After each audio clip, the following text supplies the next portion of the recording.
Les tablettes sumériennes sont probablement l'une des plus anciennes formes d'écrit qui nous soient parvenues.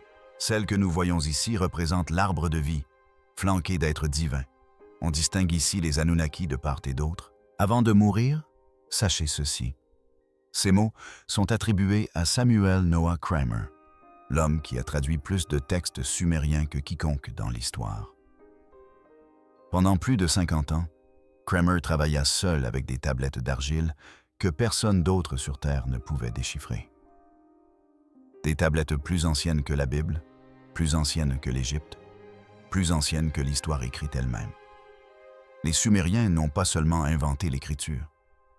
Ils ont inventé la royauté, le droit, les villes, la mesure du temps et l'idée même de civilisation. Mais enfoui dans ces tablettes fissurées se trouvait quelque chose de bien plus troublant. Kramer remarqua des schémas, des histoires d'idées qui n'évoluaient pas, des avertissements qui se répétaient avec une précision mécanique et des descriptions de dieux qui se comportaient moins comme des mythes que comme des administrateurs. Des êtres qui donnaient des ordres, mesuraient les humains, punissaient l'échec et considéraient l'humanité comme le fruit d'une ingénierie. Vers la fin de sa vie, Kramer fut de plus en plus troublé par une conclusion. Il déclara rarement en public: les Sumériens n'écrivaient pas des légendes. Ils consignaient des instructions, des événements et des interventions qu'ils croyaient réelles. Et si Kramer avait raison, alors la civilisation n'a pas commencé par le génie humain. Elle a commencé par le contact. Et les tablettes n'ont jamais été conçues comme de la poésie.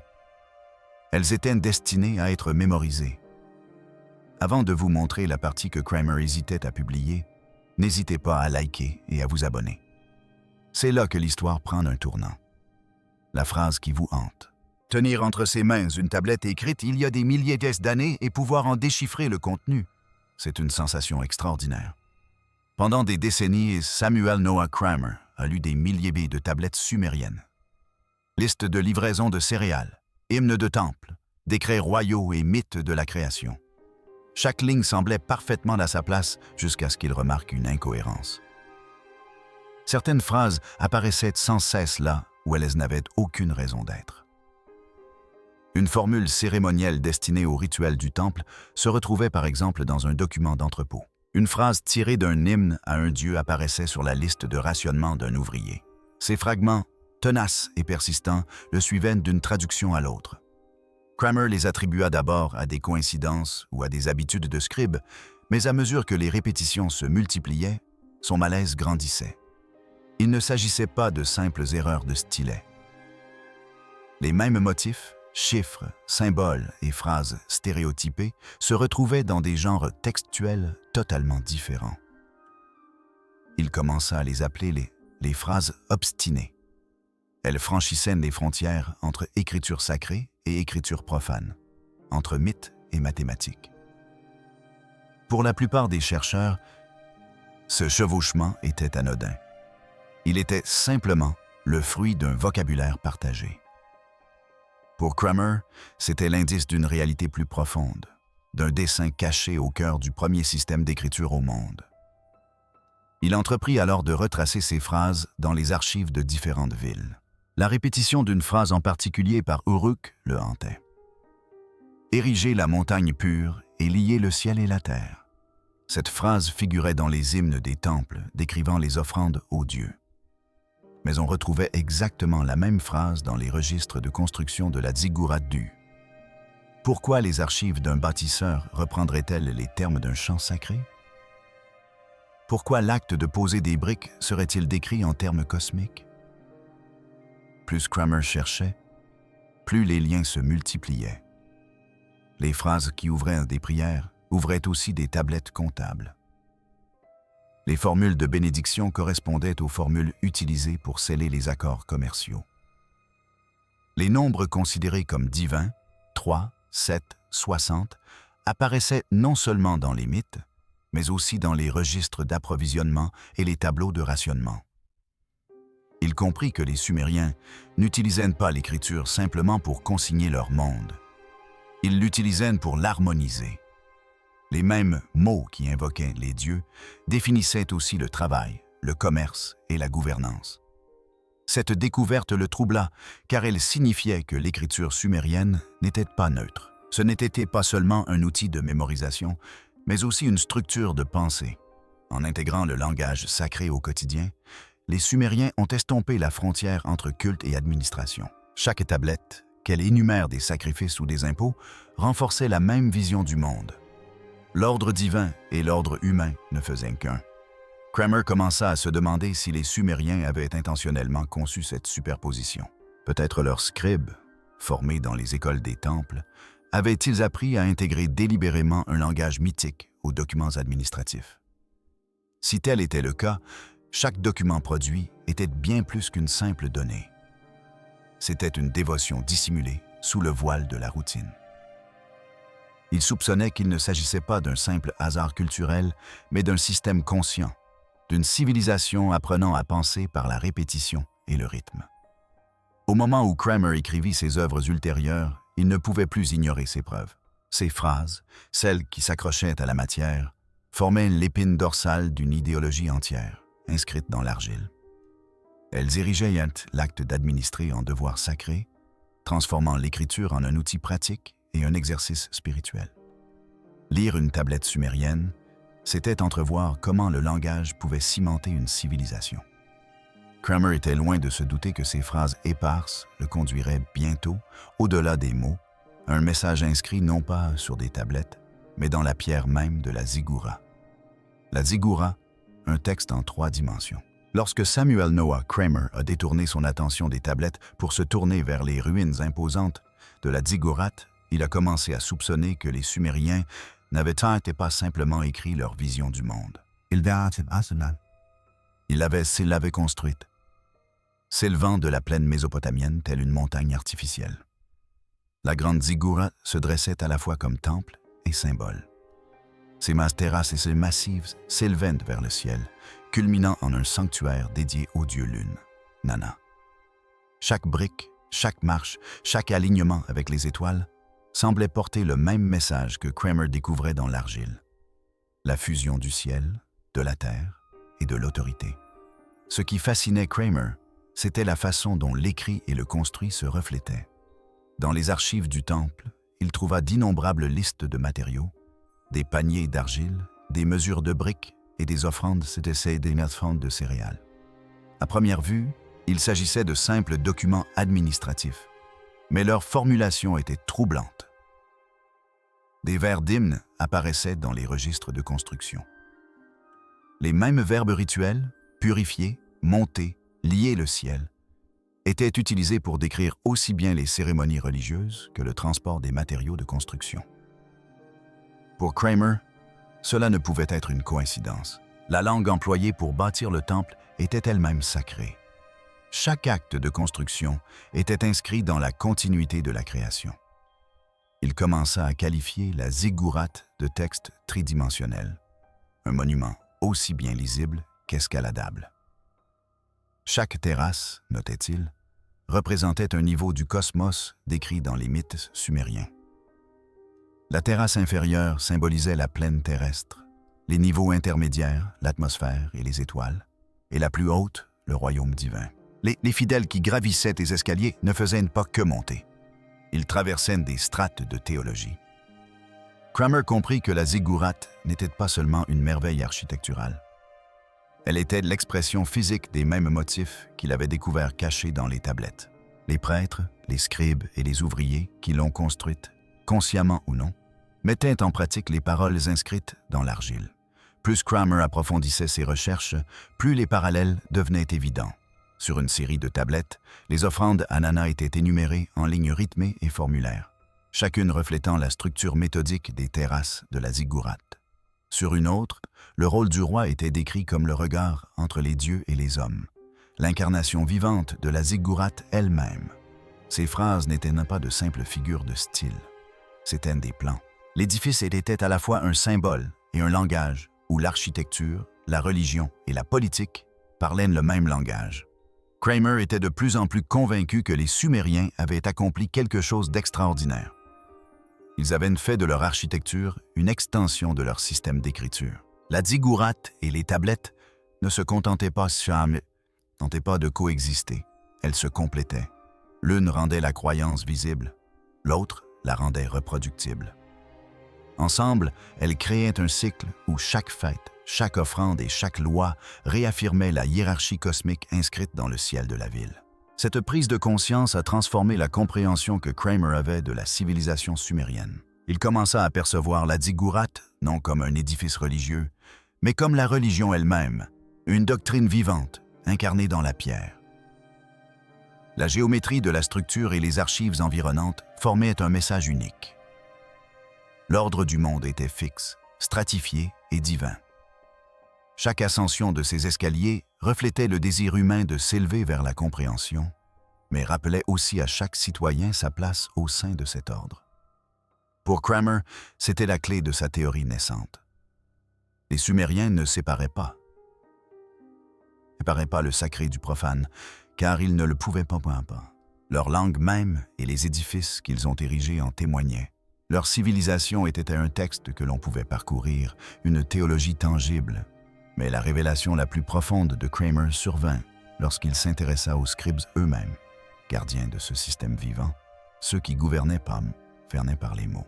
Tandis que Samuel Noah Kramer suivait la trace des phrases répétées, des murs des temples aux terrasses, des ziggourats, une vérité devint impossible à ignorer. Derrière chaque hymne sacré, chaque décret royal et chaque registre de briques se cachaient les scribes. Ils étaient les architectes occultes de la civilisation sumérienne.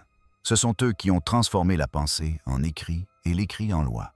Tandis que les rois érigeaient des monuments et que les prêtres officiaient lors des rituels, les scribes, discrets artisans de la continuité, n'auraient laissé aucune trace de civilisation. Dans les grandes maisons des tablettes de cités comme Ur et Nippur, de jeunes scribes s'entraînaient pendant des années sous une supervision rigoureuse. Ils recopiaient des listes lexicales, des hymnes, des contrats et des mythes jusqu'à pouvoir graver des symboles de mémoire. Kramer a souligné que ces écoles étaient uniques en leur genre dans le monde antique. Ils ne séparaient pas le sacré de l'administratif. Un étudiant pouvait passer 1 heure à s'exercer aux dimensions d'une cargaison de briques et l'heure suivante à réciter un hymne à Inanna. Avec le temps, ces disciplines parallèles se sont estompées, engendrant une mentalité où l'écriture elle-même était un acte rituel. Chaque trait de stylet était à la fois documentation et dévotion. L'écriture kunai, avec ses milliers de signes en forme de coin, n'était pas facile à maîtriser. De nombreux symboles avaient plusieurs significations selon le contexte et la prononciation. Le symbole de l'étoile pouvait aussi représenter Dieu et celui de la vie, un conte. Kramer comprit que cette flexibilité conférait aux scribes un immense pouvoir d'interprétation. Ils pouvaient intégrer la théologie à l'économie, tisser des mythes dans les registres commerciaux, ou encore imprégner les textes administratifs de l'ordre divin, sans modifier le moindre signe. Autrement dit, ils ne se contentaient pas d'enregistrer le pouvoir. Ils l'ont créé par écrit. La maîtrise du langage par les scribes les rendait indispensables au temple et au trône. Chaque loi, chaque hymne, chaque acte passait par eux avant d'être rendu public. Ils étaient les serviteurs des dieux et du roi. En réalité, ils étaient les institutions. Le système nerveux déterminant quels mots perdureraient. Kramer fut frappé par la façon dont leur formation les liait au secret et à la hiérarchie. La connaissance de l'écriture était limitée, jalousement gardée et transmise de génération en génération au sein de quelques familles d'élite. Savoir écrire, c'était avoir du pouvoir, et le pouvoir, de la piété. La plume d'un scribe était aussi sacrée que le bâton d'un prêtre. Dans ses recherches, Kramer compara les formules des scribes à travers les siècles et découvrit une continuité qui résistait aux changements dynastiques. Même lorsque les rois tombèrent et que les villes brûlèrent, les formules persistèrent, les mêmes ouvertures, les mêmes fermetures et les mêmes nombres rituels. À ses yeux, cette persévérance révélait que ce n'étaient non pas les dirigeants qui avaient façonné l'identité de la civilisation, mais les scribes qui en avaient préservé le code. Ils étaient des gardiens de l'ordre cosmique, veillant à ce que chaque nouveau règne parle la même langue divine. Leur domination était discrète, non imposée par des armées, mais par des mots gravés dans l'argile. Cette découverte a complètement bouleversé la compréhension que Kramer avait des Sumériens. La Ziggurat incarnait peut-être leur théologie, Mais les scribes en étaient les interprètes, ceux qui pouvaient traduire entre les dieux et les hommes, entre le mythe et les mathématiques. Chaque inscription, des mythes de la création aux listes de rationnement, portait son empreinte invisible. Ils ont décidé quelles idées étaient préservées, quelles phrases étaient répétées et quelles vérités étaient canonisées.